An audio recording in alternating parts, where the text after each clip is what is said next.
When I was a kid, I wanted a time machine. I wanted to see dinosaurs like Phineas and Ferb, or get in trouble like Finn and Jake, or even create a hole in the space-time continuum like Mordecai and Rigby. I wanted to be an adult, and to make adult decisions and not do homework or go to baseball practice. If these characters could do it, why couldn't I? I'm sure my teacher or coach would understand. These moments and thoughts were key parts of who I was, and although these shows have some major stark differences, there's one thing that brings them together: a musical intro. There's 104 days of adventure time. Come on, grab your friends. And through all of these sequences, a wave of nostalgia ebbs and flows through me, pumping through my heart and showing my brain a summer sun-tinted TV screen and the smell of Eggo waffles burning in the toaster. This makes sense. I watched these shows religiously as a kid, but what I don't understand is how these shows don't make me feel the most nostalgic. In fact, it isn't even a show that I watched that makes me feel the most nostalgic. But every time I hear that intro, it's as if the world becomes a little bit bigger and my point of view strays from time machines and space-time continuums and becomes just a little bit smaller.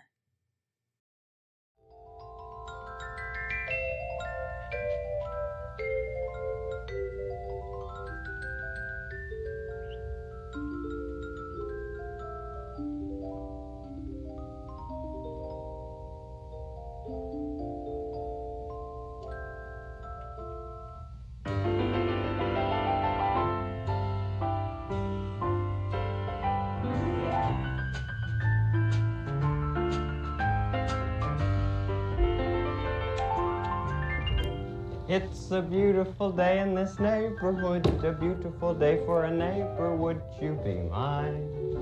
Could you be mine? It's a neighborly day in this beauty wood, a neighborly day for a beauty. Would you be mine? Could you be mine? I have always wanted to have a neighbor just like you. I've always wanted to live in a neighborhood with you, so let's make the most of this beautiful day. Since we're together, we might as well say, would you be mine? Could you be mine? Won't you be my neighbor? Won't you please? Won't you please? Please won't you be my neighbor? Hi, glad to see you today. You know, there really is something just so special about this theme. Its calm, patient, and soothing melody just hits every right chord with me. The instrumentation feels like it's chosen specifically to encapsulate what it means to be patient. The same patience that I wanted as a kid, and the same patience I still wish was around as an adult. I like that word a lot. Patient? Patient isn't a word that is thrown around quite so often anymore, and it makes sense. I'm no stranger to discussing short attention spans and a world where speed is everything. But I don't want this to be some sort of lecture on patience. I just like the word. More specifically, I like how Mr. Rogers exhibits patience. And there's much more to why I bring up this silly little word. Here's a question for you. How do you create nostalgia? It's kind of a hard question to answer. I mean, nostalgia works differently for us all. Sometimes it overlaps, often it relies on culture, but nostalgia is a very subjective feeling. And this is why I find it all the more fascinating that a massive amount of people find this intro theme to be nostalgic, even though most of the people listening to this theme never really watched the show. How could something like this be possible? Nostalgia for me most commonly is associated with some strong memory, be it watching Phineas and Ferb or playing Minecraft. But I religiously consume those pieces of media, not Mr. Rogers. And yet, still, I feel a sense of nostalgia with this theme that is almost overwhelming. Which leads me back to that silly little word, patience. If adults can show what they love in front of kids, there'll be some child who'll say, I'd like to be like that, or I'd like to do that. I remember Yo-Yo Ma being on our program. He's come to visit several times. Yeah. And there have been families who have written to us to say that their kids want to learn the cello. Right, because they saw Yo-Yo Ma on the program? Because they saw him love his work on the program. You know, the definition for patience is quite interesting. It is defined as, quote, the capacity to accept or tolerate delay, trouble, or suffering without getting angry or upset. I think already you can probably see where patience has this sort of divide amongst our peers. Some of us choose to accept it, others choose to tolerate it, and of course it varies from occasion to occasion. This isn't to say that one is worse than the other, but what I will say is that from the get-go, it's safe to assume that Mr. Rogers accepts delay rather than tolerating it. And I definitely believe that this acceptance of patience makes its way into his intro theme and subsequently the rest of his show. You may not know this, but Mr. Rogers was a very accomplished musician who received a degree in music composition from Rollins. You may also not know that Mr. Rogers composed the intro and music to his own show. And through his whimsical piano skills, colorful jazzy composition, and dedication, I feel like he created a piece of music that is patient with its listener. It doesn't tolerate your delay, trouble, or anything in between. It accepts your feelings while progressing through an effortless calm towards the start of the show.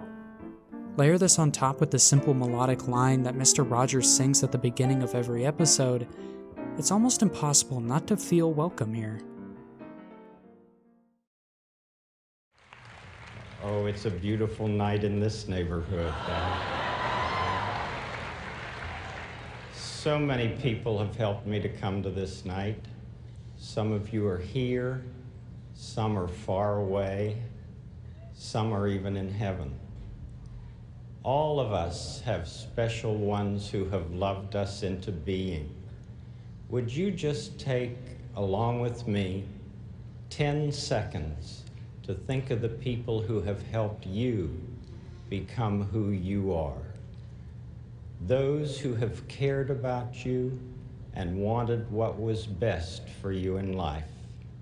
10 seconds of silence. I'll watch the time.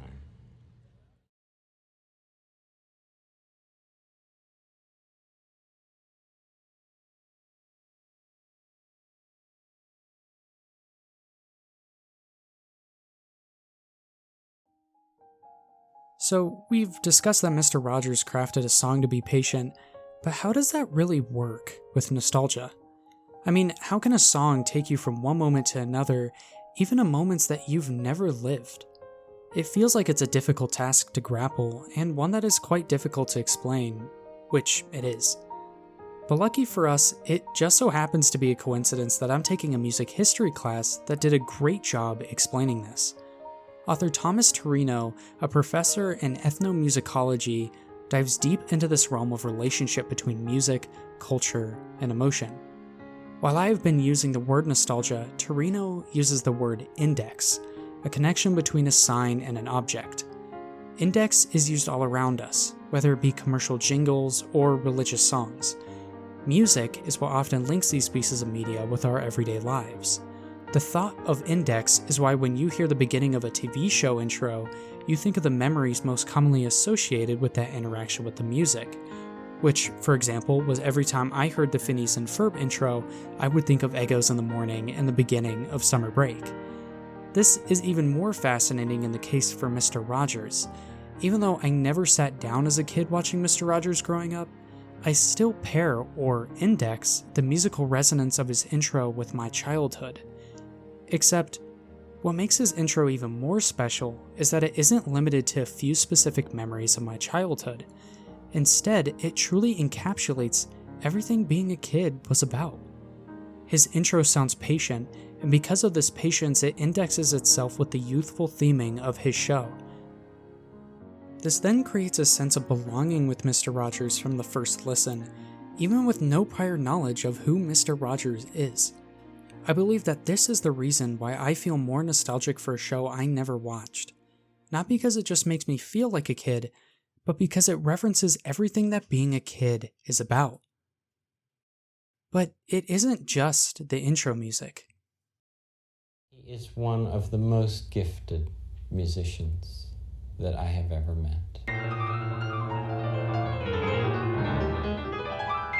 He is probably one of the finest jazz pianists in the world.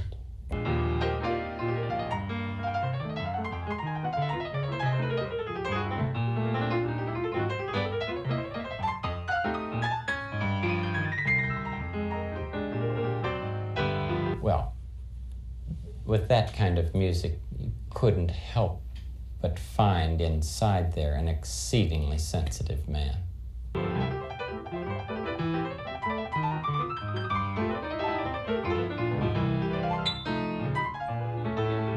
Which he is, a gifted, sensitive man. Everything in Mr. Rogers' Neighborhood was meticulously crafted to represent a welcoming and patient environment. The first thing you see on the main set of the show is a camera zooming out of a blinking yellow stoplight, one which Mr. Rogers asks specifically to remind his young audience to slow down and enjoy his show. The soft blue paint on the walls instills a sense of calm and also functions as a room that doesn't look out of the ordinary, one that his entire audience could relate to. Not only was the crafting of the set thought out, but also every action, musical sequence, and piece of dialogue. I'm proud of you, you know that. I hope you do. Mr. Rogers would constantly practice his lines to get them just right, where he cared for every word and every cadence in order to be as clear as possible with his young viewers. The musical cues were used to lead the audience in their emotional processing, being performed live on set by jazz pianist Jonny Costa.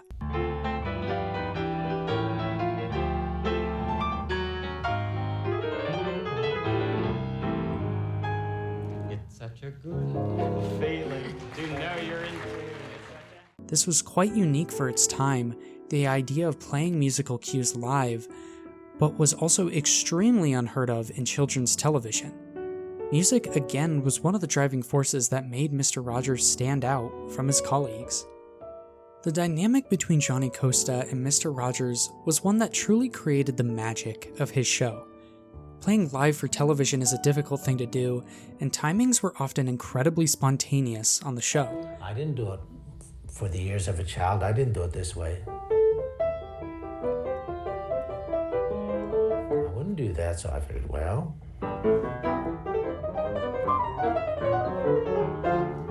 And Fred loved it, and I kept doing it, and the people loved it. Costa was an incredible jazz pianist with a heavy knowledge of improv, a knowledge that paired masterfully with Mr. Rogers' vision and timing. Quote, "Children have ears and they are people, and they can hear good music as well as anybody else. So I started right from the beginning playing for them as I would for adults." Other notable musicians would be brought on the show, including one of the greatest trumpet players to ever live, Wynton Marsalis. This dynamic of musical knowledge, expression, and understanding is what allowed this show to capture the hearts of many, and the hearts of even those who didn't watch. Going back to what Torino said about Index, Mr. Rogers seamlessly pairs the connection of music and memory and uses it to communicate with his viewers on a subconscious level, one that any child or adult could understand.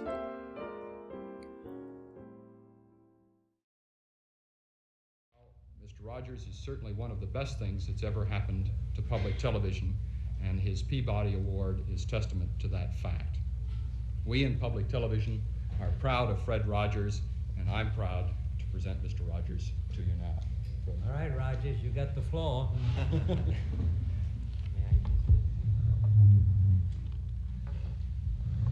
Senator Pastore, this is a philosophical statement and would take about 10 minutes to read, so I'll not do that. One of the first things that a child learns in a healthy family is trust, and I trust what you have said that you will read this. It's very important to me. I care deeply about children. My first children... Will it make you happy if you read it? I'd just like to talk about it, if it's all right. Sir. Beyond music, craftsmanship, and nostalgia, I want to make clear that this wasn't just the magic that Mr. Rogers created throughout his life. Okay. My first children's program was on WQED 15 years ago, and its budget was $30. These motifs wouldn't be as powerful standing alone, nor even standing together without the key piece of the puzzle that Mr. Rogers owned: a limitless and unconditional love for everybody. And then when the money ran out, people in Boston and Pittsburgh and Chicago all came to the fore and said, we've got to have more of this neighborhood expression of care. And this is what I give. I give an expression of care every day to each child to help him realize that he is unique. I end the program by saying, you've made this day a special day by just your being you. There's no person in the whole world like you, and I like you just the way you are. He gave thousands of children a place that was safe, welcoming, and patient, and he gave thousands of adults a place that was safe, welcoming, and patient. And I feel that if we in public television can only make it clear that feelings are mentionable and manageable, we will have done a great service for mental health. And it wasn't just that he said nice things or did kind things, but he truly embodied what it meant to be a role model and a teacher. I think that it's much more dramatic that two men could be working out their feelings of anger. Much more dramatic than showing something of gunfire. I'm constantly concerned about what our children are seeing. He had a strict daily routine that started at 5 a.m. and answered every piece of fan mail he received. And for 15 years I have tried in this country and Canada to present what I feel is a meaningful expression of care. He never strayed away from tackling tough subject matter in his show, including divorce and even nuclear war. Do you narrate it? I'm the host, yes. And I do all the puppets, and I write all the music, and I write all the scripts. Well, I'm supposed to be a pretty tough guy, and this is the first time I've had goosebumps for the last 2 days. And if that wasn't enough, he kept his weight at exactly 143 pounds, an ultra-specific number that symbolized the phrase, I love you. Could I tell you the words of one of the songs which I feel is very important? Yes. This has to do with that good feeling of control, which I feel that children need to know is there. And it starts out, what do you do with the mad that you feel? And that first line came straight from a child. I work with children, doing puppets in very personal communication with small groups. What do you do with the mad that you feel? When you feel so mad you could bite. When the whole wide world seems oh so wrong, and nothing you do seems very right. What do you do? Do you punch a bag? Do you pound some clay or some dough? Do you round up friends for a game of tag or see how fast you go? It's great to be able to stop when you've planned a thing that's wrong and be able to do something else instead and think this song. I can stop when I want to, can stop when I wish, can stop, stop, stop anytime. And what a good feeling to feel like this and know that the feeling is really mine. Know that there's something deep inside that helps us become what we can. For a girl can be someday a lady, and a boy can be someday a man. I've covered nostalgia in quite a few different ways on this channel, and to be honest, there's plenty more ideas that I have for the future. But in the case for Mr. Rogers and how he uses nostalgia, it feels like he almost figured out how to create nostalgia.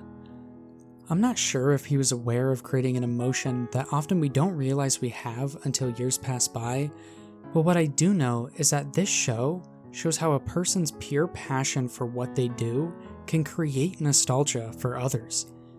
I'm sure when Debussy wrote Clair de Lune, he didn't know that he would create nostalgia for over 100 years after his passing. Similarly, I doubt that Joe Hawley and Miracle Musical knew that they would create a massive cult following drowned in nostalgia from their musical ideas.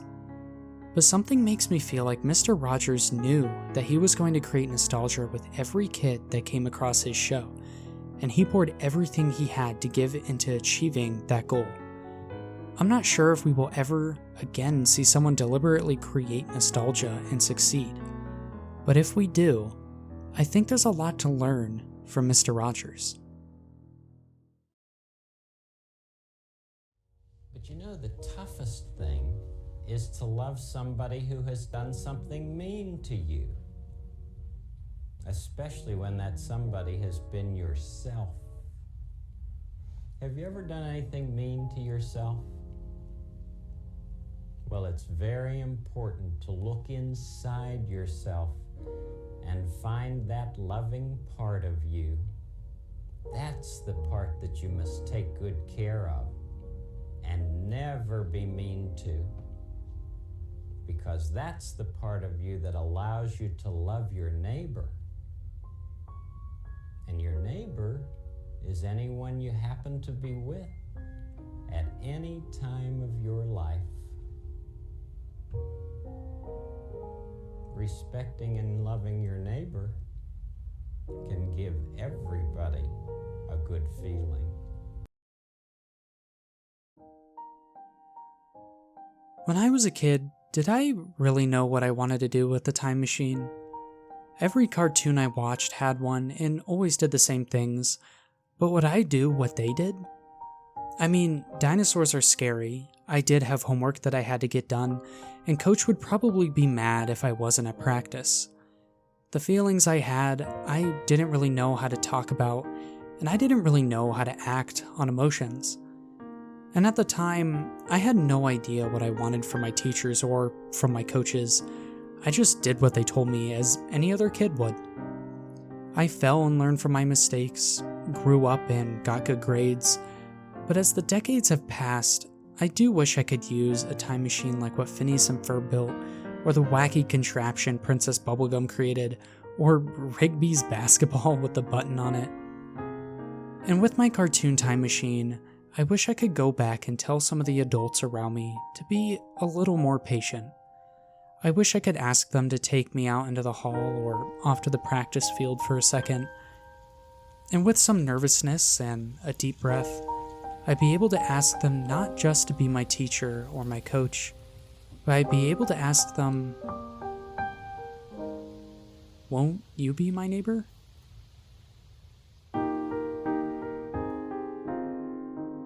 Thank you so much for watching. On screen now are my amazing donors over on Ko-fi. Thank you for your generous support.